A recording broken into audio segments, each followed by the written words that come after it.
depressing pieces. This is a piece of prose, and it's not depressing, and it's called Fireflies. So we went to an empty bar, like we normally do on a weeknight when we know we have to get up for work in the morning, but we just don't care anymore. And we drank, and we made fun of all the people at the bar, especially the men, like the bartender with the sagging butt that we had to stare at whenever he made a drink. And then we drank some more, and then she talked about the love of her life who just broke up with her. She said she would marry him in a minute if she still had the chance.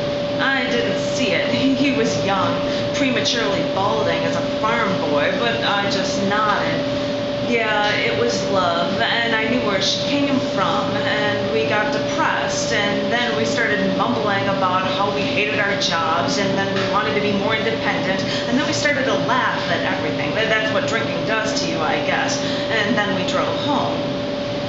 She parked her car at my house, so when I got us home, I still don't know how I did it, she stood in my driveway, looked up at the sky and said, "This looks like a sky that you can be sitting out in your driveway with drinking coffee and Tupperware bubbles to look up at."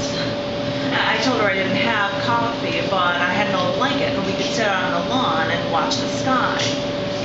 And we looked at the sky and found objects in the clouds. I don't think it took us long to find a peanut. And then I chased a firefly, and then we sang songs from cartoons, and we couldn't stop laughing. I told her about how my older brothers and sisters used to take the ends of fireflies and smear them on their shirts so the clothes would glow for a few minutes. Then I promised her I wouldn't smear any insects on her. And we noticed after a while that the dew was settling on the blanket and all over us. And besides, it was getting late. She had to take the train downtown early to get to work in the morning. So I picked up the blanket and waved goodbye as she drove down the road. A week later, I had a dream that I knew I was going to die. I didn't tell anyone else about it because I didn't want them to worry. In my dream, I was making a video cassette, video recorded message to all of my friends. A goodbye message, so to speak. I told Sherry that I hoped her marriage went well.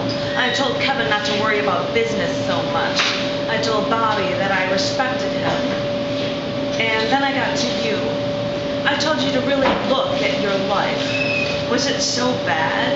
Your boyfriend broke up with you. Your job isn't your dream job.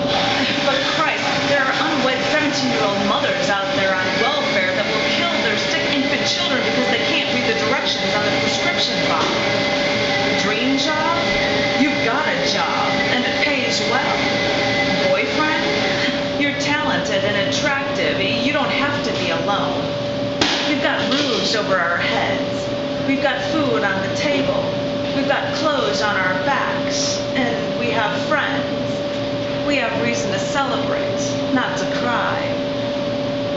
Well, in my dream I was dying, so I wasn't going to have these things. But I'm not dreaming and not dying. I'm not dead.